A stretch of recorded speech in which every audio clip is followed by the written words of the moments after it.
betul dia efisien, efektif, transparan, tanggung jawab dan penuh dedikasi atau enggak gitu.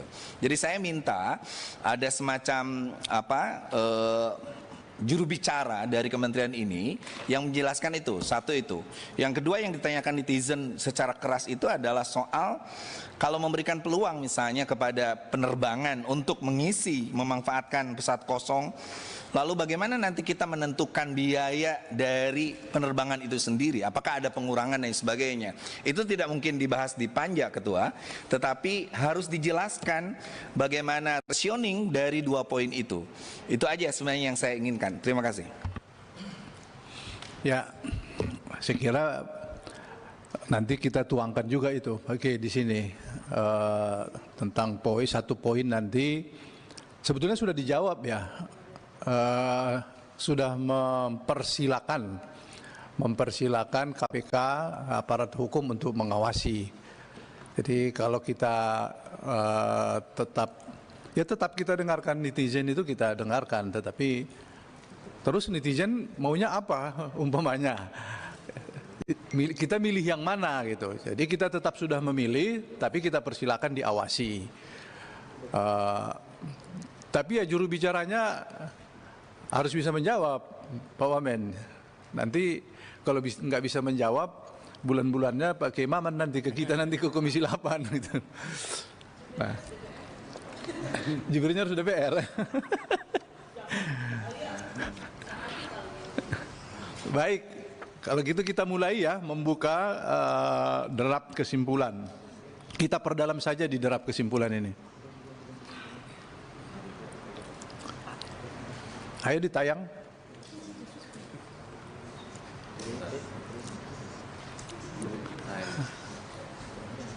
Atas dulu.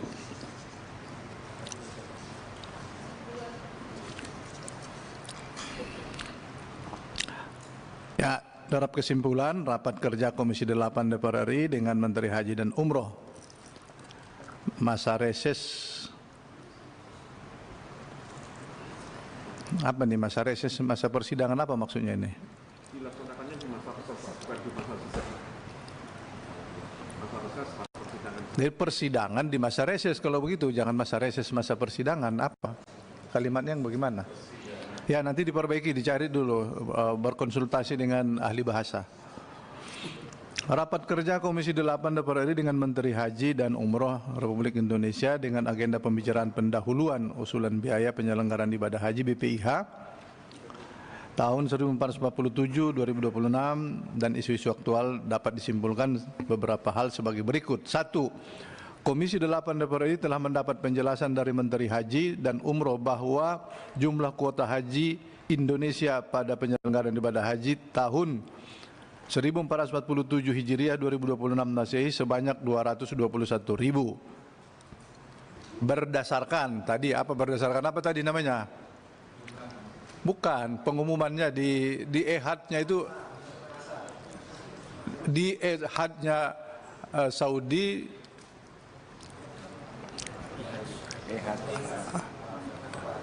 apa namanya? Laman nusuk masar. Laman nusuk masar.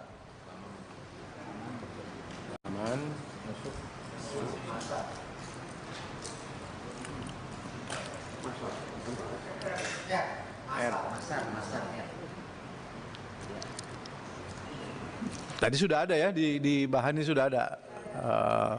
Oke. Poin kedua, kuota haji Indonesia tahun 1447 Hijriah 2026 Masehi sebanyak 221.000 dibagi sesuai dengan ketentuan pasal 10B dan pasal 64 ayat 2 Undang-Undang nomor 14 tahun 2025 tentang perubahan ketiga atas Undang-Undang nomor 8 tahun 2019 penyelenggaraan ibadah haji dan umroh, yaitu kuota haji reguler ditetapkan 92% atau sebanyak 203.320. Sedangkan kuota haji khusus ditetapkan 8% atau 17.680. B. Kuota haji reguler terdiri dari reguler murni sebanyak 200 Kenapa begini kalimatnya ya?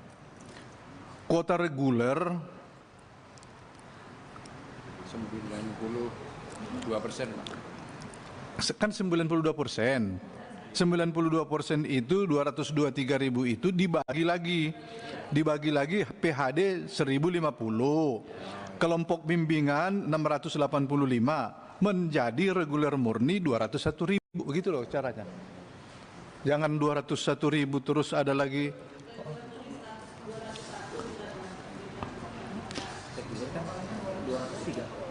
Iya, 203 lah reguler.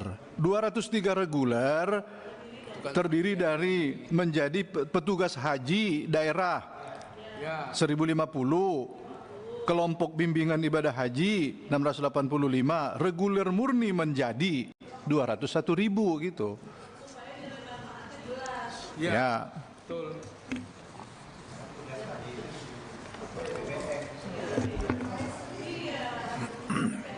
BAD bayar sendiri, KPU bayar sendiri.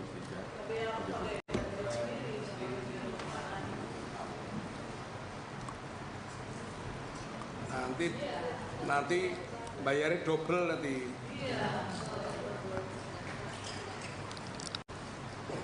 Kok menjadi 203.000? 201.000 loh Pak. Kuota haji reguler dibagi, 1 petugas haji daerah, 2 kelompok bimbingan. Reguler murni menjadi 201.000. Ini menjadi bingung kita nanti nih.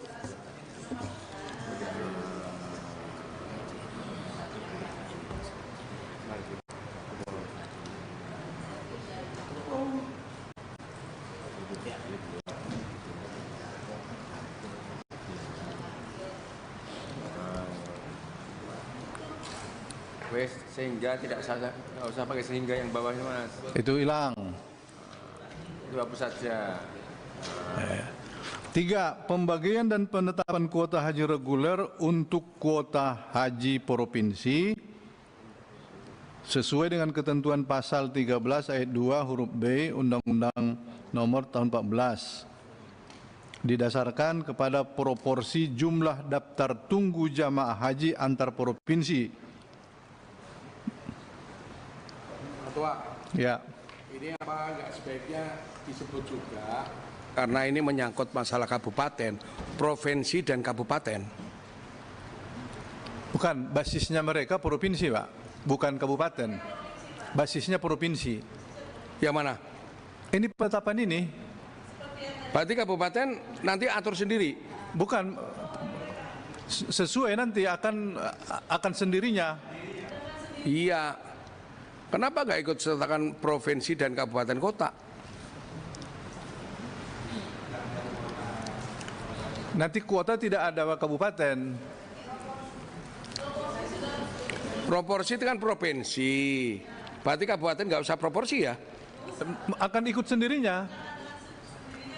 Nggak diatur di situ. Gimana diatur?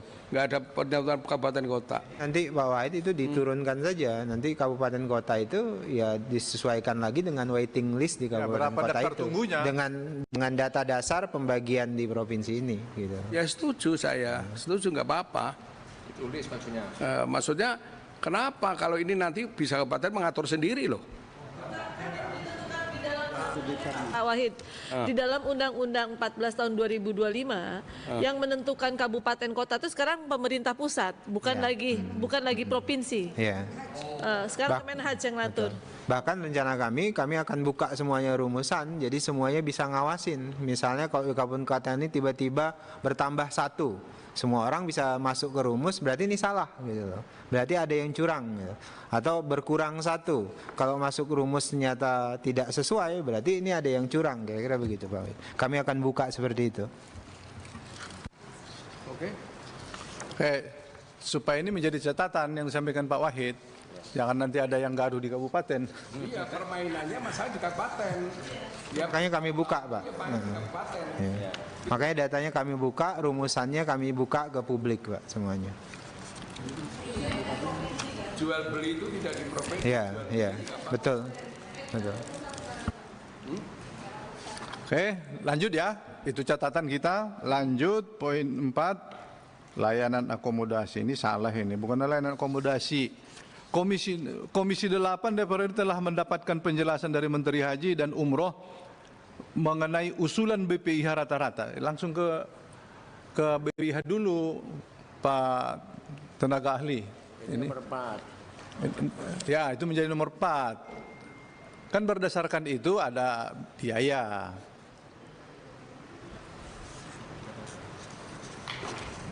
Penjelasan mengenai usulan BPIH rata-rata per jemaah sebesar 88.409.365,45 rupiah dengan komposisi nilai manfaat sebesar 33 juta sekian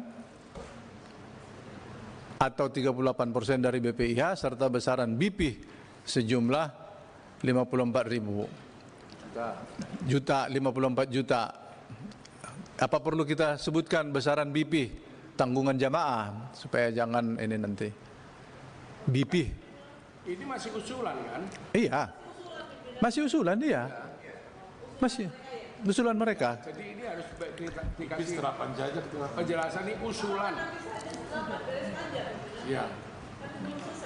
Belum. Kenapa nggak ditulis usulan dari Kementerian Haji dan Umroh? Itu ada usulan itu. Usulan rata-rata per jemaah. Oh, iya. Iya. Selanjutnya usulan tersebut akan dibahas secara terperinci dalam rapat antara Panja, Komisi 8. Saya agak ini ada usulan nih, Bu Seli. Usulan rata-rata ini memungkinkan untuk turun atau gimana? Dalam kita sebutkan di situ.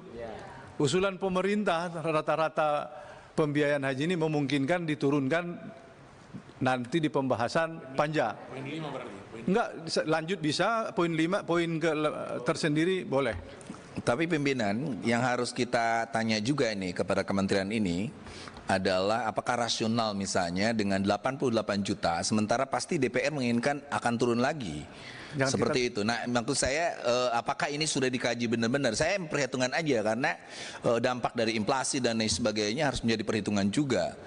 Nah, makanya kalau kita di ini usulannya segini, justru pertanyaan kita yang harus diingatkan juga oleh kementerian ini, DPR pasti akan meminta ini turun dan keturunannya tergantung nanti kita di Panja gitu. Makanya serius nih segini, itu pertanyaan yang Pak Wamen nggak usah jawab. Nggak usah jawab. Nggak usah. Itu pertanda keimaman sayang nih sama sudah mengingatkan itu loh. Pak Kiai, jangan kita. Kalau beliau saya jawab terus biasanya. Jangan kita usik-usik lagi. Pokoknya yang segini kita turunkan lagi lah. Maka poin itu tadi. Enggak, itu saya nyambung Yemaman. Nyambung Yemaman begini, Presiden berwanti-wanti kan kaitannya peningkatan pelayanan. Kalau diturunkan, bagaimana tingkat pelayanan lebih baik atau kurang gitu loh. Nah, nanti kita buat pasal lagi, poin lagi di bawahnya kita buat.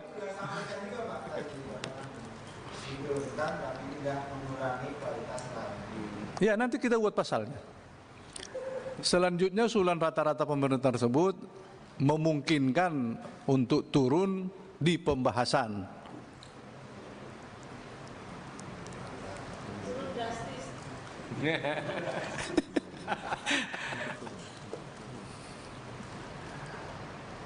Ya, saya suka naik terus lihat.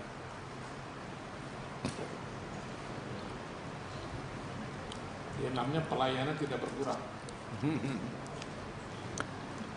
Kalau sampai Pak Sige sukanya naik. Pak Sige sukanya naik. Iya, memang dalam riwayat hidupnya kan nggak pernah turun, Pak, naik terus.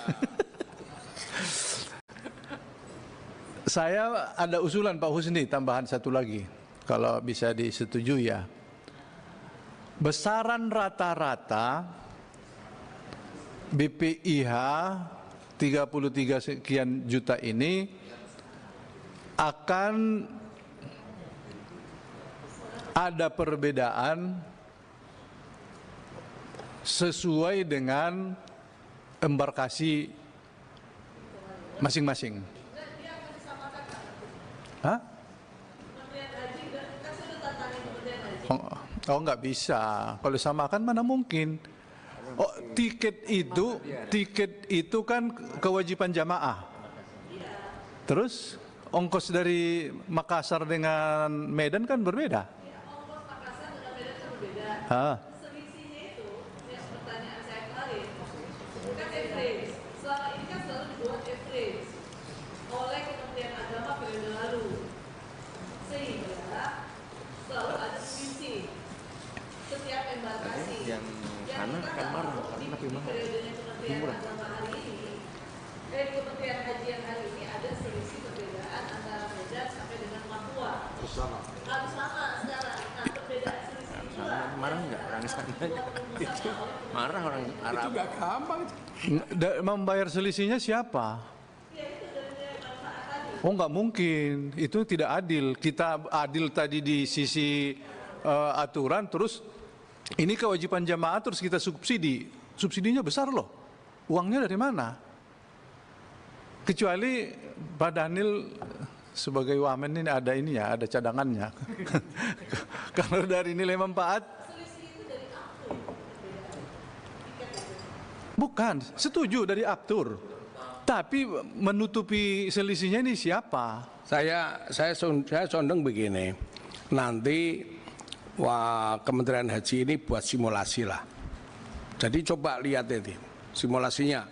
Kalau Jawa Tengah, Jawa Timur tadi yang itu kan dibandingkan dengan Jawa Barat, bandingkan dengan Medan, buat simulasi. Ya itu maksud saya, poin itu yang saya usulkan itu.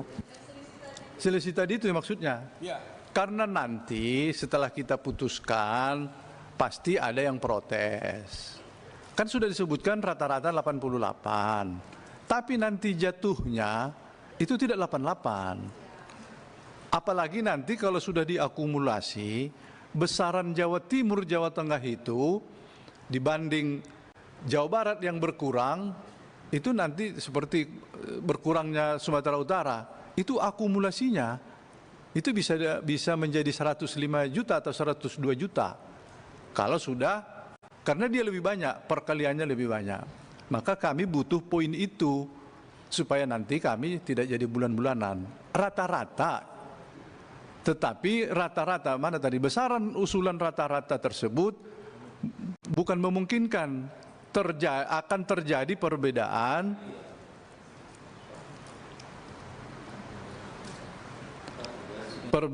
sesuai dengan embarkasi masing-masing. Saya minta disiapkan simulasinya ya. Dan disiapkan simulasi.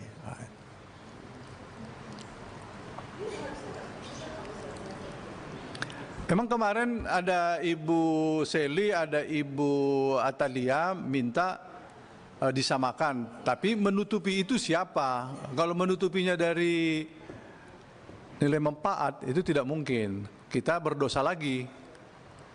Masa yang lain subsidinya berbeda? Sedangkan tadi Menteri Haji sudah menyebutkan ketidakadilan pembagian nilai manfaat. Ada orang tunggunya 30 tahun, ada yang 19 tahun kok dapatnya sama, kira-kira begitu.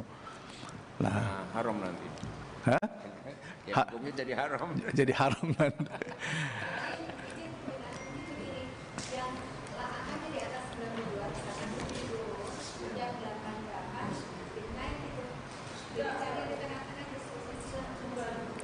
Disilang seperti itu, tetapi mungkin ini kan bisa dikompromikan antara plat merah, karena kan ini menyangkut dengan komponen penerbangan. Komponen penerbangan itu kan ada di situ ada ada di dalamnya Pertamina, kemudian di sananya juga di situ ada siapa? Angkasa Pura yang mungkin Saya bisa beginilah, ikut Bu Seli dulu nih. Caranya yang disebutkan Bu Seli itu begini, rata-ratanya kan 88. Iya. Maka si penerbangan ini akan menikmati di Aceh, menikmati di Medan, menikmati di Riau. Kan di sana tidak 88 kan? Hanya 82. Terus di tempat sana besar. Maka ini subsidi silangnya di situ. Subsidi silangnya bukan dari nilai manfaat. Jadi dari penerbangan. Penerbangan jangan bercerita rugi di jauh, terus untungnya di dekat, dia tidak bercerita gitu maksudnya. Ya kalau Menteri Haji siap, iya mereka yang Kami nanti mendalami itu, termasuk simulasi tadi. Memang ada pembicaraan di awal, misalnya terkait dengan penerbangan. Kenapa skema multi-years itu bisa menjadi pintu masuk negosiasi terkait dengan harga kontrak pesawat, termasuk juga terkait dengan aftur, apalagi memang ini didorong oleh kebijakan Presiden. Kami juga mulai bicara dengan Menko Perekonomian karena kami berharap bisa menggunakan skema harga Nataru. Jadi harga Nataru itu turun semuanya, dan kita berharap skema Nataru juga bisa digunakan untuk harga haji, untuk penerbangan haji. Nah, makanya kami butuh tadi harus mensimulasikannya dulu dan melakukan pembicaraan lebih lanjut. Begitu, pimpinan. Tapi begini, kembali lagi, memperlakukan rata-rata ke jamaah yang sesungguhnya bukan itu biayanya, itu juga tidak adil. Yang tadi itu loh, Aceh, Sumatera Utara, ongkosnya mau terbang itu sebetulnya hanya 80 juta, terus kita bebani 88, itu tidak adil juga. Memang adilnya itu sesuai embarkasi. Itu kewajiban jamaah. Kalau kita buat rata-rata, maka nanti yang korban ya Sumatera, Riau, itu korban semua itu. Jangan 2 kali korban. Udah korban pengurangan jamaah, terus korban lagi nih. Nah, kita paksa di Aceh menjadi 88, yang dia nggak mau. Jadi tetap saja memang rata-ratanya itu 88 akan berbeda pada saat sesuai dengan embarkasi. Jadi tiket itu memang kewajibannya jamaah, bukan kewajibannya, kecuali tadi itu usulan Bu Seli itu penerbangan mensubsidi. Jadi gini Ketua, ini perlu kita simulasi dulu. Jadi ini beban terutama Jateng, Jatim sampai berapa sih perbedaan antara dengan provinsi yang lain. Kalau perbedaannya terlalu jauh, ini pasti menjerit, gitu loh. Jadi pasti ini menjerit. Jadi katanya turun malah naik, kan itu pemahaman masyarakat kan begitu. Tidak tahu persoalan masalah ini kaitannya dengan nilai manfaat. Taunya masyarakat turun ya turun, kan gitu kan. Kalau turun menjadi naik, ini aneh, kan gitu kan. Nah itu loh. Jadi ini makanya kita belum ada putusan, tapi ini oke lah mau dibuat kesimpulan, tapi nanti kita lihat dulu. Yang nanti setelah kita tahu simulasinya, sikap DPR itu bagaimana nanti kita, karena ini menanggung konstituen, gitu loh Ketua, gitu. Terima kasih. Yang poin ini di drop aja pimpinan. Bukan di drop, menjadi basis kita nanti untuk membahas di panja. Besaran rata-rata berarti bukan besaran rata-rata memungkinkan, kembali kalimat tadi, memungkinkan berubah setelah dilakukan simulasi, setelah dilakukan simulasi sesuai dengan embarkasi masing-masing. Karena memang agak rumit. Rumitnya itu kalau kita sebut beban jamaah sesuai embarkasi, orang mendengarnya turun. Tapi sesungguhnya dia turun. Bukan turun dari 88, turun dari tahun lalu. Dia tetap 1 juta turunnya. Tapi basis dia tahun lalu karena sesuai dengan embarkasinya. Dari angka dia seolah-olah naik, tapi tetap turun gitu. Nah, ini kita bahas nanti ya. Nah. Oke, terus poin berikutnya, apalagi yang harus kita masukkan yang agak urgent lah. Pimpinan, ya. Dikit aja. Banyak juga boleh. Yang enak-enak aja. Ini di situ kan dikatakan kita membahas dari nomor 1 Provinsi Aceh, nomor 34 itu Kalimantan Utara. Negara kita hari ini bukan 34 provinsi, Pak Ketua. Negara kita 38 provinsi. Jadi kemana dimasukkan misalnya Papua Selatan, Papua Tengah, Papua Pegunungan? Mereka kan punya gubernur masing-masing. Apa ya? Nanti ini bisa apa ya? Persepsi yang buruk ini. Apakah kami nggak boleh berangkat haji? Ya, sedangkan kami kan juga punya calon jemaah haji. Izin koreksi. Terima kasih. Assalamualaikum warahmatullahi wabarakatuh. Ya, saya kira gitu ya. Yang dapat kita tangkap ini digabung-gabung, Pak, tapi nggak disebutkan di sini. Mestinya disebutkan Pak Husni. Ya. Ya, kalau gitu ini dikoreksi lagi.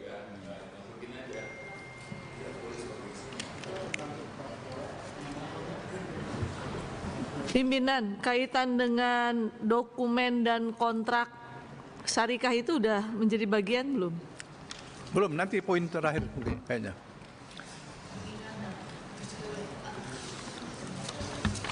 Pimpinan kanan. Ya. Oke. Jadi yang kemarin juga lagi hit itu kan mengenai petugas. Yang petugas itu yang non muslim, apakah Mas perlu kita sampaikan atau Enggak perlu. nggak perlu? Oh, oke. Karena kan kemarin juga ada yang seperti itu. Terima kasih. Begini, mengenai petugas non muslim ini kan terus lantas pikiran dia non muslim berangkat haji. Dia nggak pernah berpikir di Nias. Yang petugas haji itu Kristen. Ya kan sudah berjalan. Jadi kalau kita larang itu di pasal, itu kan nggak menghargai kita ke mereka. Tapi si provokator ini, wah ini Kristen mau berhaji nih. Padahal yang kita maksud bukan itu. Ya, jadi nggak perlu saya kira ya kita respon yang itu, karena begitu kita respon semakin banyak bahannya. Tapi yang tadi saya setuju Bu Seli mengenai tadi, tapi nanti terakhir Bu Seli. Kira-kira begini, semua kontraktual layanan jamaah disampaikan ke Komisi 8, disampaikan nota transaksi seluruhnya ke Komisi 8. Itu bagian dari transparansi dan pengawasan. Tapi sebelum itu masih banyak ini, Bu Seli. Nomor 6. Nomor 7. Layanan akomodasi, konsumsi, dan transportasi pada penyelenggaraan ibadah haji harus memperhatikan hal-hal sebagai berikut. Akomodasi Makkah berjarak paling jauh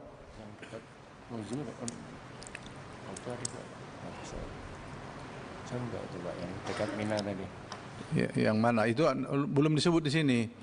Jadi layanan itu layanan akomodasi.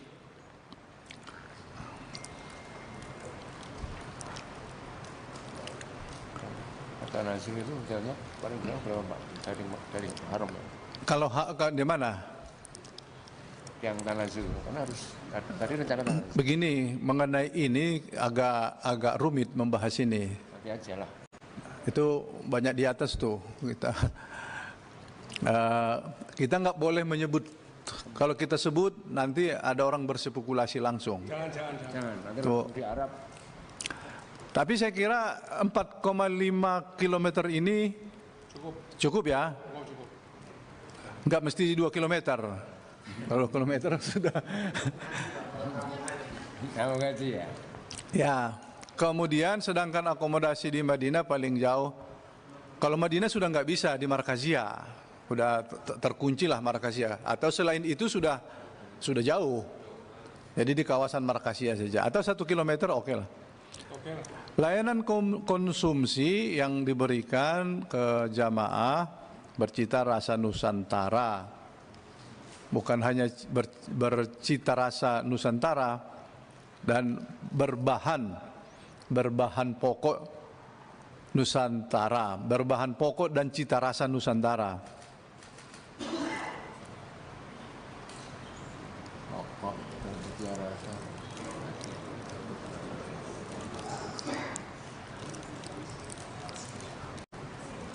C. Pesawat penerbangan haji Indonesia harus berumur paling tinggi 12 tahun. Ini kalau kita merujuk kondisi penerbangan kita, terutama kondisi lokal, ini berat buat mereka, Pak. Karena maksimal itu mereka 20 tahun. Nah, ini terkait dengan national interest. Saya kalau ini nggak ada masalah, Pak Wamen, tapi saya akan tanya Pak Wahid dulu tentang ini. Ini yang bisa nelpon Pak Wahid masalahnya. Pimpinan. Kita perpanjang dulu sampai 12.30. Pimpinan, Ya. izin bertanya. Yang poin B, 7B, belajar dari pengalaman yang kemarin, karena masih ada keterlambatan dan tidak diberi makan, apakah tidak masuk di layanan konsumsi? Kita masukkan di sana untuk poin-poin ini, pimpinan. Terima Nanti kasih. secara keseluruhan kita buat satu poin, layanan. Profesional, apa semua gitu, nanti coba dibuatkan. Jadi tidak satu-satu. Pokoknya yang namanya layanan, disebutkan semua nanti. Profesional, tepat waktu, kira-kira begitu. Ayo, silakan Pak Wahid. Ayo. Katanya 15 tahun. Kita tawain Pak. Saya memandang dari segi keselamatan ya, keselamatan para jamaah dan mengingat kita mengingat tahun-tahun yang lalu ya, kasus 2024 itu pesawat penerbangan yang dari Makassar itu sudah naik terbakar balik lagi. Ada lagi yang di Medan juga sama. Ada lagi yang sudah landing di Saudi, di Madinah atau di Makkah, nggak bisa terbang lagi. Jadi coba ini masih ada waktu yang cukup panjang. Bahkan ini nanti kan agak long term kan untuk kontrak itu kan.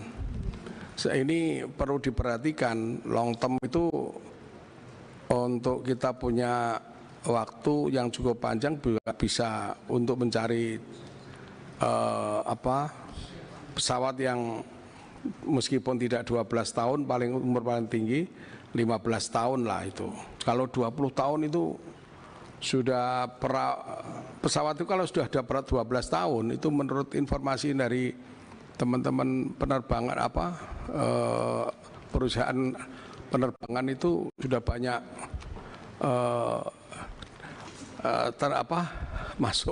masuk anggar diperbaiki. Padahal ini kita butuh untuk pesawat itu tiap hari rutinitas itu kan itu. Coba 15 tahun nanti dimasukkan di situ sambil mohon nanti dari pihak Garuda bisa mencari pesawat yang lebih mudah lagi gitu, Pak Wamen. Ya. Saya kira mengenai umur pesawat nanti kita bahas di Panja, tapi kita menyebutkan penerbangan haji Indonesia harus berstandar keselamatan jamaah standar. Tidak disebut umur ya. Tapi nanti di Panja kita bahas. Iya, tetap Panja saya bahas. Saya karena sudah Pak Wahid menyebutkan, Pak Wamen, saya ya menguatkan lagi pendapat ini. Karena kemarin itu kita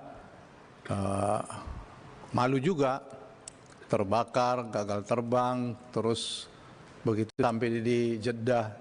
Kayaknya masih di situ sekarang pesawat itu. Iya, jadi beku tahun 2025 ini pesawat yang jelek-jelek itu justru dari Saudi. Saudi Pak Wamen itu juga Malaysia itu juga pesawat dari Saudi juga. Saudi juga kirim ke Pak jamaahnya 50% dari Saudi itu dikirim pesawat yang bagus-bagus.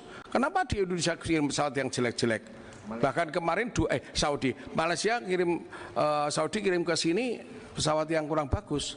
Ke Malaysia bagus-bagus loh.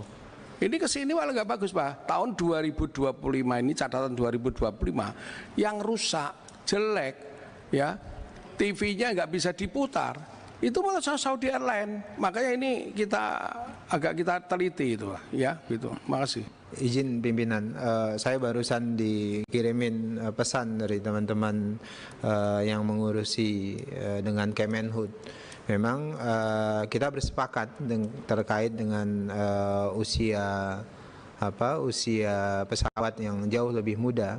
Tapi jauh lebih penting daripada itu adalah kita ingin memperkuat proses verifikasi oleh Kementerian Perhubungan. Apalagi kalau kemudian dia terkait dengan maskapai asing.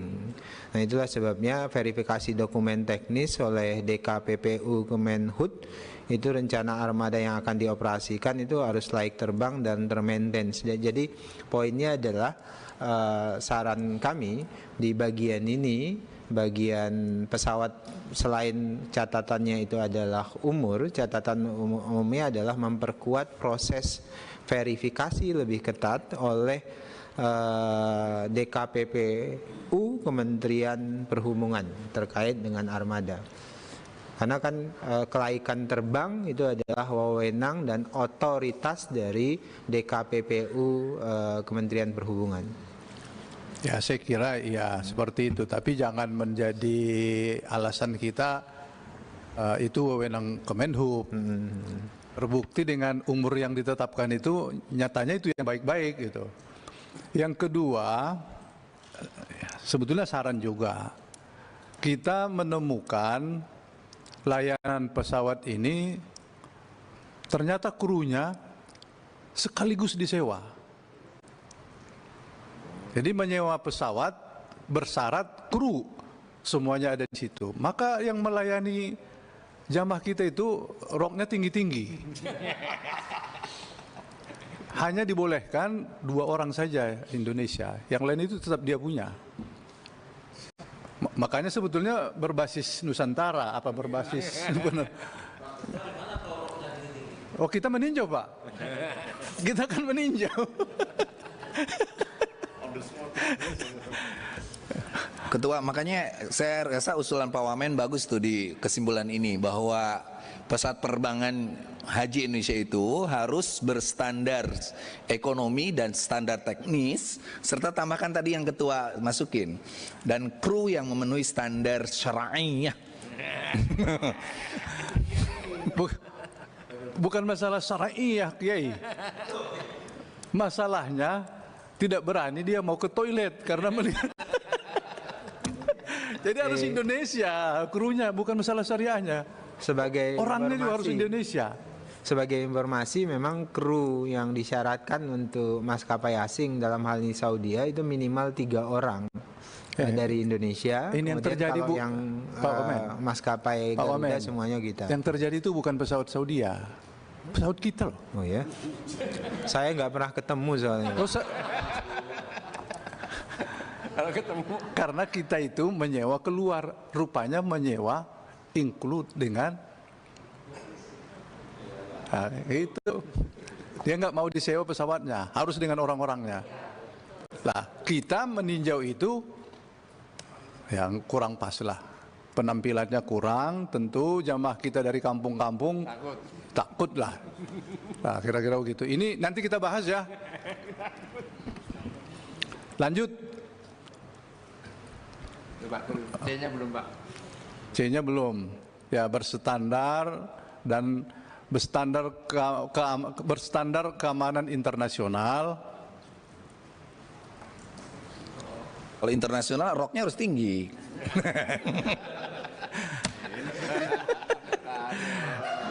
dan layanan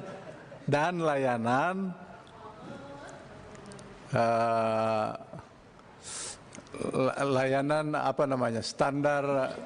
Tadi ini aja Pak yang masukkan Wamen, Ketua. Saya rasa masukin aja gini, pesawat penerbangan haji Indonesia harus berstandar keamanan, lalu standar teknis DKPU, dan baru dan tuh tidak boleh pakai rok tinggi. dan layanan kenyamanan bagi jamaah gitu. Jadi dimasukin layanan kru Indonesia. Kru Indonesia. Kru Indonesia ada enggak Pak nanti cari orang luar? Ada banyak itu. Mana ya? Banyak yang nganggur itu. kru Citra bahkan kayak putih dong.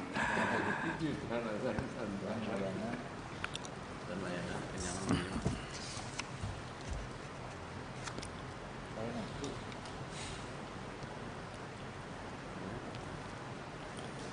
Baru masuk poin yang tadi Bu Ansari, ke-8 ini penyelenggaraan ibadah haji dilaksanakan sesuai dengan prinsip profesionalisme, transparan, apalagi kalimat-kalimat apalagi yang menunjukkan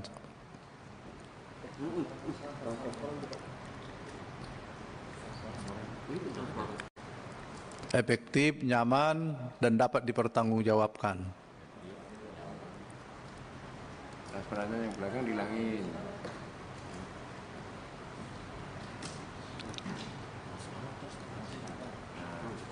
Hilangin.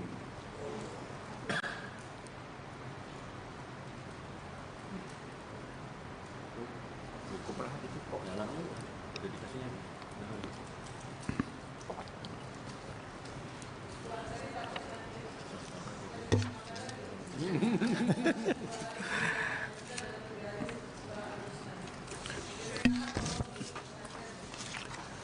Poin terakhir tadi dari Bu Seli, 9. Semua kontraktual layanan jamaah, nota transaksi disampaikan ke Komisi 8 dalam rangka pengawasan. Dokumen kontraktual, ya dokumen kontraktual. Ini untung ada Pak Ramadan. Kalau enggak ada yang ahli Pak, kecuali Pak Husni. Pak Husni lagi enggak konsen. Kalau Pak Husni konsen dia, iya enggak peduli lagi sama kita. Sampai sekarang enggak peduli dia sama kita.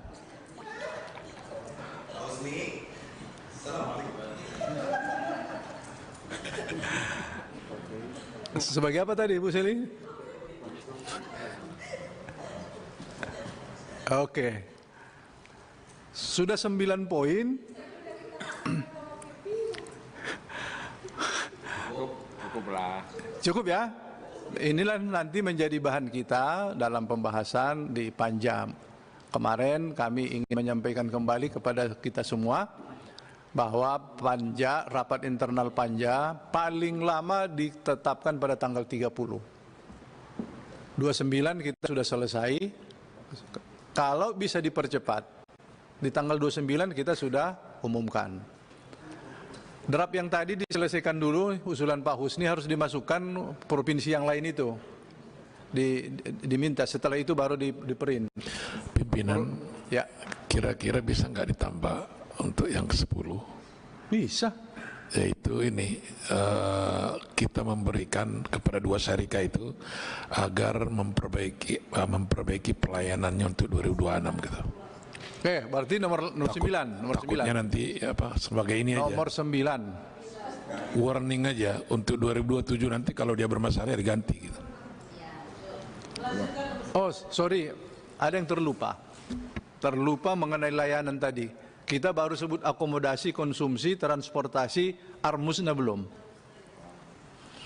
Kembali ke atas dulu. Ya, berarti D, layanan armusna. Layanan armusna harus.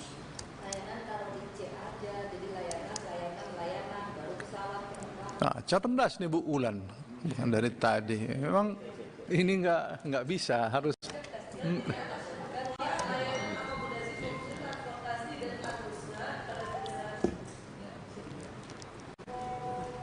Ya, transportasi belum. Transportasi baik nakobah, baik sulawat belum disebutkan. Layanan armusna, layanan. Atau kita gabungkan saja semua. Untuk layanan selain pesawat, jadi layanan akomodasi, konsumsi, transportasi, dan armusna.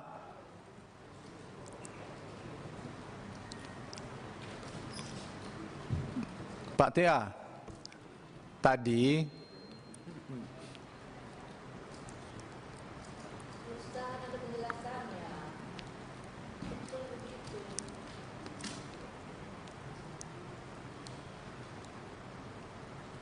ini mau digabung atau satu-satu saja? Tapi kita kalau gabung tidak menyebut 4,5 km, nggak menyebut 1 km. Oh iya Pak, nggak usah aja Pak. Satu-satu.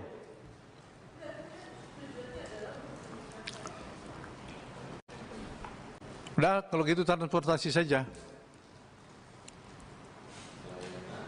Transportasi dan armusna. Harus dibedakan kalau begitu.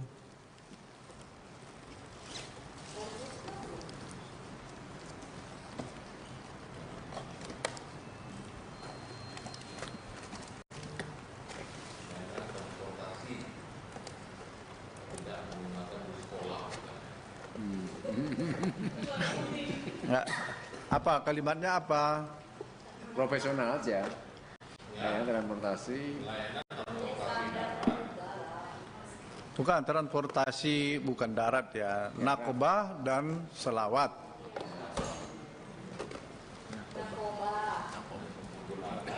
Nakobah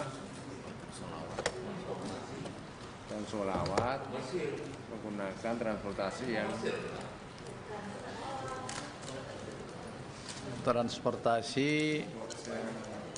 yang nyaman.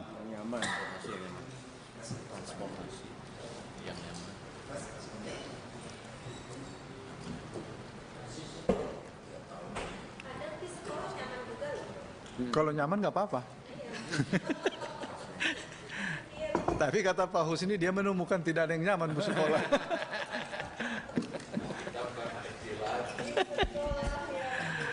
Lanjut armusna, layanan armusna. D.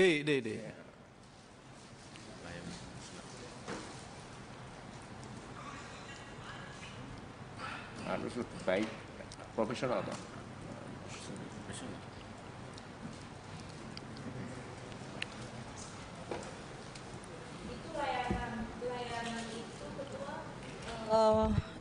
Yang sesuai dengan kebutuhan gitu juga maksudnya, karena kan ada yang itu yang berkebutuhan khusus dan apa gitu kan. Ya nanti sebetulnya kita bahas di panja ya. Oke, tapi iya.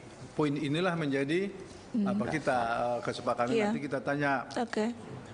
Apa tadi kalimatnya Pak Singgi? Profesional, nyaman bagi jamaah haji. Nanti akan kita bahas nyaman bagi jamaah haji ini, terutama di kata Pak Wahid tadi, terutama di Mina, tidak boleh yang ada di Mina Jadid. Nanti kita bahas. Iya. Oke. Tadi Pak Ansori apa tadi Pak? Yang ke-10 berarti ya? Atau di sini? Apa? Ke-10 Apa tadi Pak? kepada kedua syarikat yang sudah 9 aja kita buat 9. terhadap dua syarikat yang telah disepakati agar harus memperbaiki pelayanannya terhadap dua syarikat yang telah disepakati harus memperbaiki pelayanannya dari tahun sebelumnya gitu ya. Boleh juga. Jadi jangan kalimatnya disepakati ya. Kita nggak ikut itu.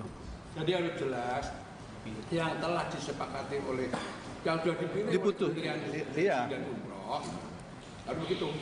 Nanti di pembahasan panja kita sebutkan mengenai syarikah ini harus bisa mengakomodir petugas petugasnya di lapangan yang berasal dari warga Indonesia. Pimpinan, kalau kalimatnya kayak gitu berarti kalau misalnya nanti dia tidak bisa memperbaiki atau mungkin tidak sesuai dengan kita tidak bisa apa-apa. Bisa, nanti itu ada di dokumen kontrak. Oh, ada di dokumennya. Sudah dibuat apabila perlu dituangkan di sini atau tidak. Tadinya multi year, kalau dia besok jelek kita bisa cut. Oh, langsung ya. Oke. Sudah ada di poin 10. Oke. Iya. 3 tahun kayaknya. Kontraknya 3 tahun, Pak. Tapi kalau 1 tahun itu dia jelek, kita bisa cut. Itu di klausul kontrak itu ada begitu.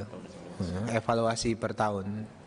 Jadi bahasanya itu ya, yang sudah diputuskan oleh Kementerian Haji dan Umroh ya, bukan kita yang menyepakati ya. Dipilih oleh Kementerian Haji dan Umroh. Ini jangankan kita ditanya wartawan. Ikut memilih, Pak. Aku kemarin dikejar-kejar wartawan itu, aku nggak tahu. Bahasanya ada dipilih oleh Kementerian Haji dan Ya Pak. Oke. Aku suka kejar-kejar itu tuh.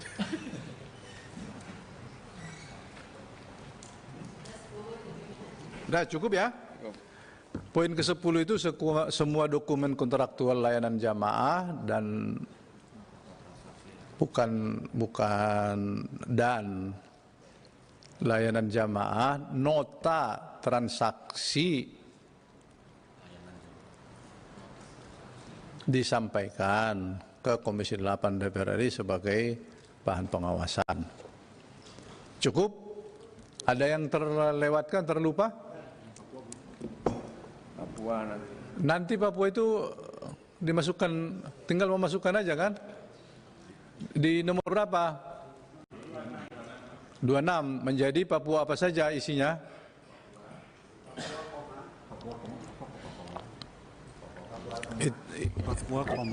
Itu dirapatkan aja itu Papuanya itu. Nah, terus Papua Pegunungan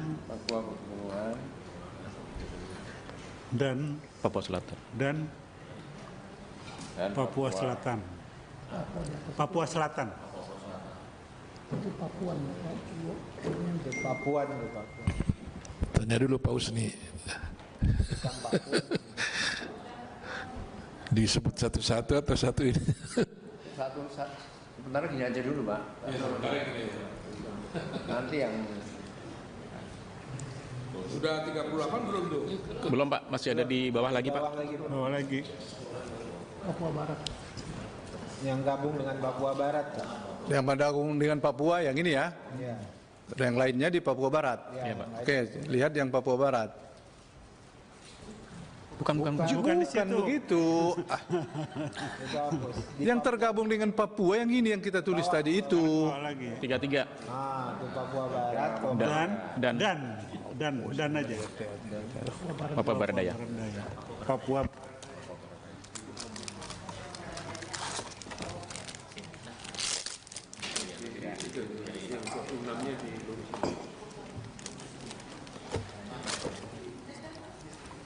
Masalahnya istrinya Pak Hussein di Papua Barat. Jangan fitnah Pak, di Papua kok. Jangan fitnah. Fitnah? Enggak, dia kan nggak diikut serta kan bingung gitu. Kan Papua, bukan Papua Barat. Udah masuk semua Pak Husni.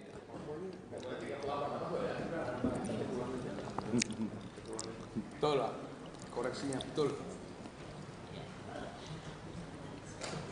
Ada yang protes nanti, yang 4 keluar Indonesia nanti.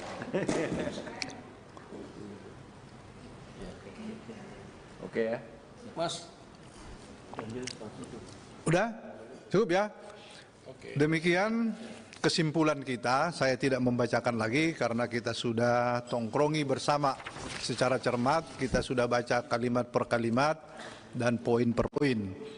Dengan demikian kita tutup acara kita dan mengucapkan terima kasih kepada kita semua, Menteri Haji dan para jajaran, Komisi 8 pimpinan dan para anggota diucapkan terima kasih.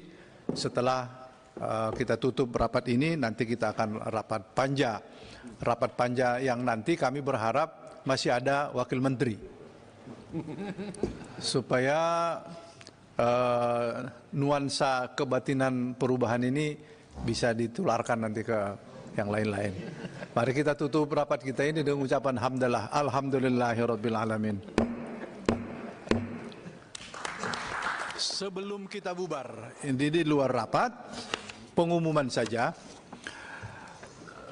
Kami sampaikan Komisi 8 telah memutuskan dan menyepakati Haji Abdul Wahid sebagai Ketua Panja.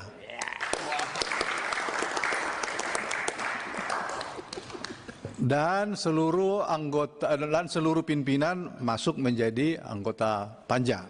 Ditambah dari fraksi PDIP, Seli Andriani Gantina, Muhammad Abdul Aziz Saifuddin, Hajjah Ansari, dan kemudian dari fraksi Partai Golkar, Dr. Andus Haji Hasan Basri Agus, Hajjah Derta Rohidin, dan Dr. Atalia Praratia. Kemudian Partai Gerindra, Pak Husni, legend juga ini Pak Husni dalam hal perhajian dan panja. Kemudian Wardatul Asriyah, Bu Ardatul ya. Yang berikutnya dari fraksi Partai Nasdem, Dr. H. Wahidin Halim, Hajjah Sri Wulan. Mana sih? Tinggal tas. Oh. Hajjah Dini Rahmania dari fraksi Partai Nasdem. Fraksi PKB, Hajjah Mahdalena SS MM dan Ki Haji Maman Imanul Haq MM. Kemudian PKS, Dr. HM Hidayat Nur Wahid, dan fraksi PAN, H. Sudian Nur, dan fraksi Partai Demokrat, Dr. H. Ahmad MSI. Sementara, apa tadi? Yang belum ada surat. Ya. Dari atas, nggak usah dulu. Sudah kan, udah semua ini kan? Udah 21. Ini yang menjadi panja di pembahasan kita tahun ini, dan pemerintah nanti diumumkan saja siapa yang menjadi panja. Rapat kita nanti akan dimulai jam pukul 1. 1.30 lah. 1.30 lah, kasih kesempatan makan dan sholat lah. Ya, jangan 30. Jangan mentereng Pak Jaki. Kasih kesempatan makan dan sholat itu. Demikian, terima kasih. Assalamualaikum warahmatullahi wabarakatuh.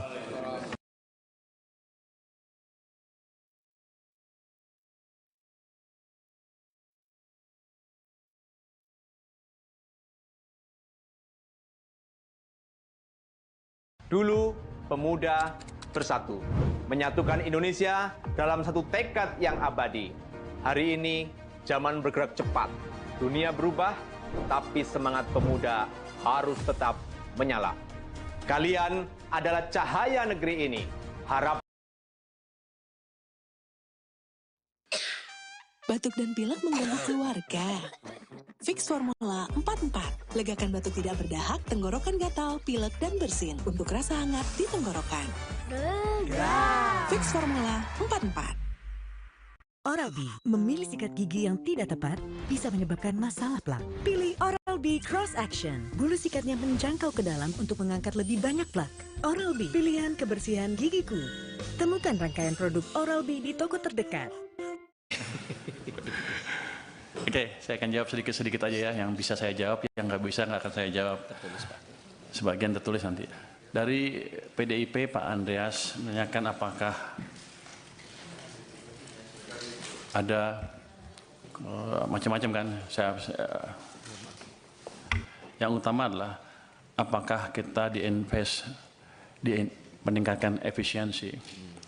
Kalau di pupuk kan kita sudah akan invest di pupuk ya. Dan kelihatannya sudah akan membaik. Tapi begini, saya monitor proposal-proposal di Danantara. setiap ada yang berhubungan dengan efisiensi, pengurangan kos segala macam, saya selalu akan PMN kalau bisa.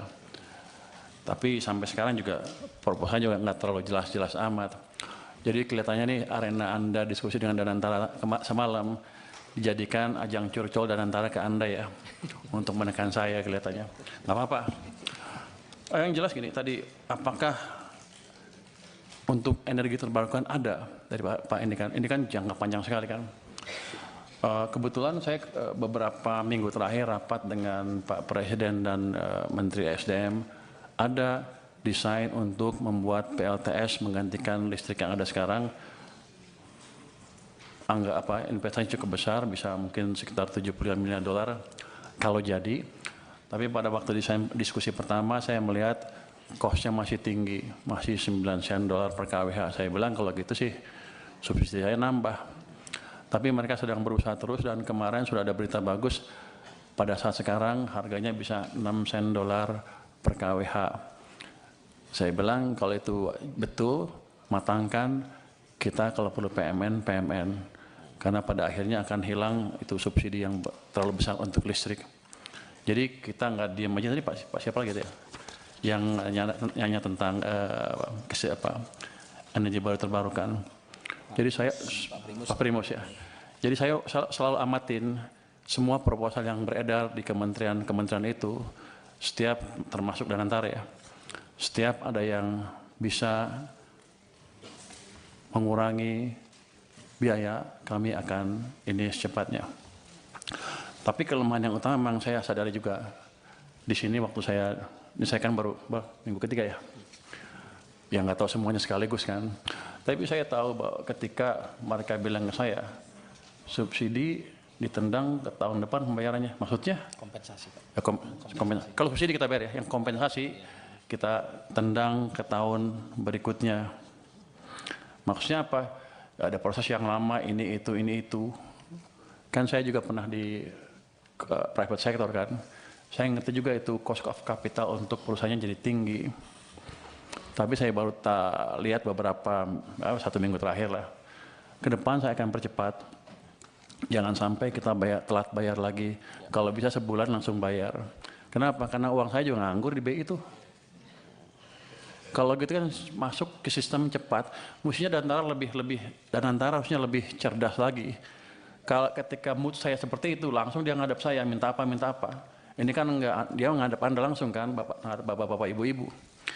Padahal sama saya, teman, saya pengawas Danantara, awas besok. Kenapa mereka nggak ke saya? Lah ini kan penting Pak Menteri, ini jadi paten ini bagus gitu, ini bagus saya pikir korek seperti ini. Tapi yang saya dia udah tahu saya punya uang banyak, saya baru taruh cuma 200, masih ada 250 lagi di sana. Kenapa dia nggak ke saya? Jadi pada dasarnya begitu masuk akal, kita akan ini secepatnya. Kita akan review proses yang tadi 3 bulan tadi, kelamaan menurut saya juga, yang memastikan bahwa program PSO kami tidak mengganggu cash flow dari perusahaan Pertamina dan PLN dan lain-lain. Tapi nanti saya lihat, kalau nggak untung juga awas. Kalau udah costnya diturunkan, jangan main-main mereka. Tapi yang tadi saya janji akan betulnya tadi proses di sini kita akan percepat. Berapa lama Anda bisa betulin? Dulu itu setahun sekali Pak. Ya jangan setahun sekali lah. Dulu itu setahun sekali udah kita 3 bulan. Yang nentuin siapa? Kita perpres. Kita yang nentuin. Sebulan selesai ya?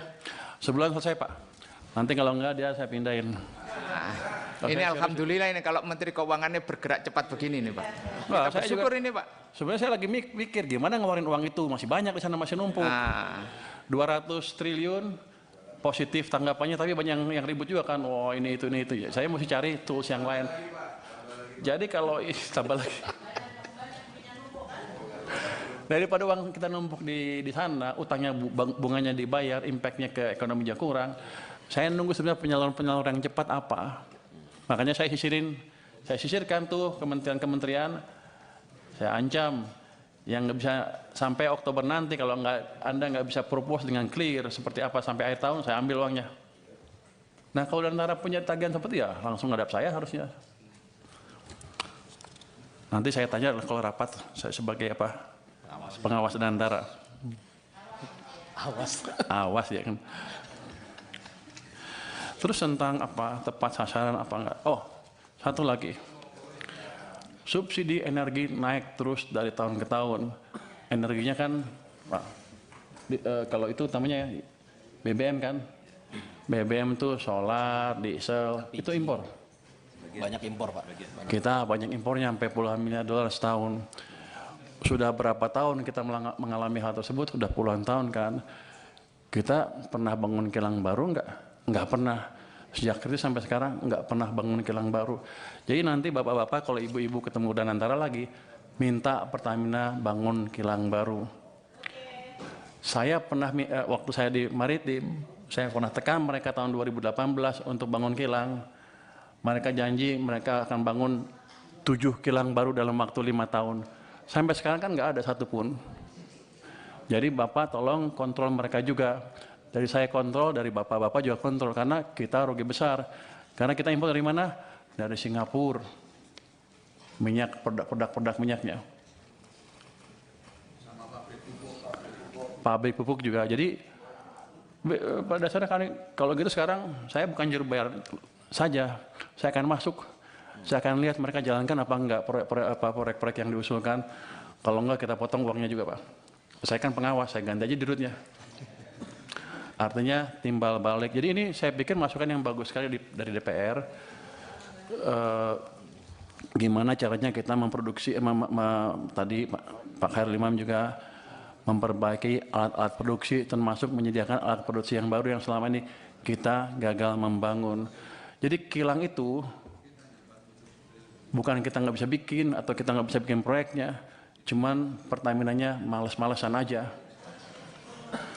Saya pernah kasih ke mereka biar aja karena mereka jelek-jelekin saya kemarin kan. Saya pernah kasih tawaran ke mereka kalau nggak bisa bikin ya udah, ini ada investor dari Cina mau bangun kilang, Anda perlu beli 30 tahun, setelah 30 tahun Anda dapat kilangnya gratis. Pertamina bilang kami keberatan dengan usul tersebut karena kami sudah over capacity. Waktu itu saya kaget, over capacity apa? Kami sudah rencana bangun 7 kilang baru, satu pun nggak jadi kan?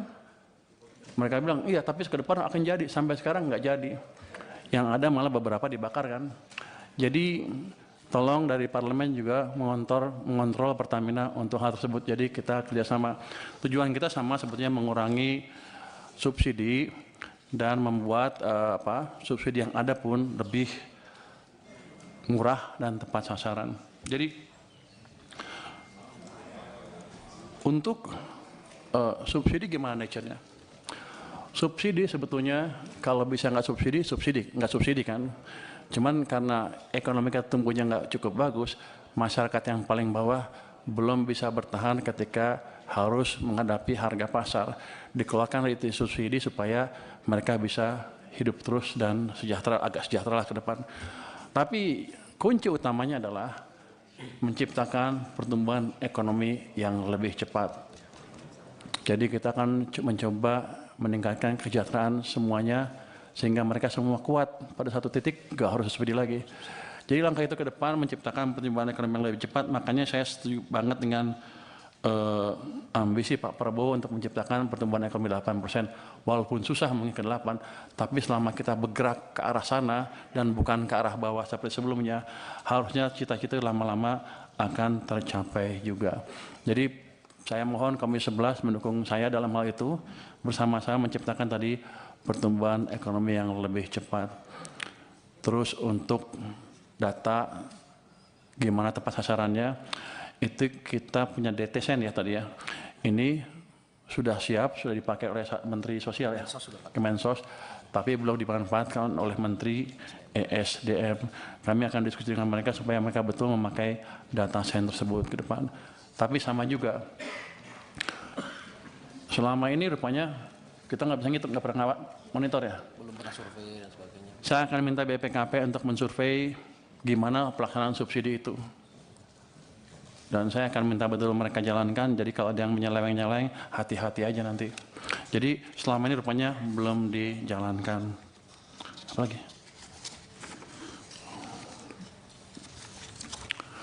Jadi gini Pak Mawan Cikasan, dengan tadi perubahan peraturan tadi dalam waktu sebulan ya, harusnya carry over nggak akan banyak lagi. Mudah-mudahan paling mepet-mepet harusnya Januari bisa dibayar. Kalau mepet, kalau ada persiapan kan habisnya kan Desember kan nggak bisa langsung bayar kan, paling Januari harus dibayar. Jadi nggak lama-lama amat itu carry overnya. Saya pikir itu. Bapak mau cerita tentang bansos MBG. Oh, ada tadi, tapi bukan dengan subsidi itu. Ada tadi Pak Mas bahkan sudah jelaskan bahwa ada 1.300 triliun rupiah sudah langsung ke masyarakat. Jadi subsidi seolah berkurang tuh nggak berkurang betul sebetulnya. Ada program-program pemerintah langsung yang langsung menunjang kehidupan masyarakat. Ini tahun 2026 itu kuartal. Subsidi kompensasi energi belum sepenuhnya tepat sasaran. Ini ada bansos 133,5 triliun, ada MBG 335 triliun, ada subsidi kompensasi energi 429,4 triliun. Jadi selain subsidi itu, let's say, yang itu jangan hitung lagi kompensasi. Jadi ada 130 dan 335 triliun yang langsung disampaikan ke masyarakat.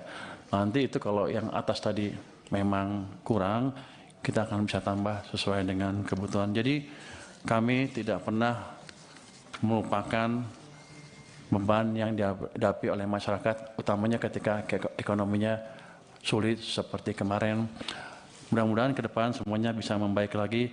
Saya mohon dukungan dari Komisi 11 agar betul-betul fiskal kami betul-betul bisa menjadi shock absorber yang efektif ketika ekonomi sedang turun. Saya harus menjelaskan apa itu shock absorber. Kira-kira seperti kontrol siklikal. Kalau ekonomi lagi bagus ya mungkin masyarakat punya uang banyak yang nggak apa-apa, belanja sendiri. Tapi kalau ekonomi sedang turun, pasti kan banyak pengangguran. Semua masyarakat akan terkena, yang atas sampai yang bawah ketika ekonomi turun. Tapi yang paling menderita adalah yang bawah. Ya kami perkuat subsidi atau dana bantuan untuk orang miskin dan lain-lain, termasuk menjaga tadi supaya misalnya harga BBM di pasar nggak naik terlalu tinggi, supaya ekonominya bisa tahan, dan kalau sudah recover atau global kondisi membaik sehingga harga minyak nggak terlalu tinggi, baru kami sesuaikan lagi harganya. Jadi shock absorber kami adalah tadi counter cyclical, ketika ekonomi lambat kami kasih stimulus lebih, tapi ketika ekonomi tumbuh terlalu cepat atau cepat kami kurangi stimulus.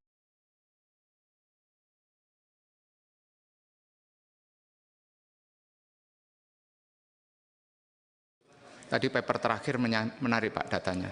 Ada 901 triliun subsidi dan bantuan sosial yang dialokasikan di APBN kita untuk masyarakat.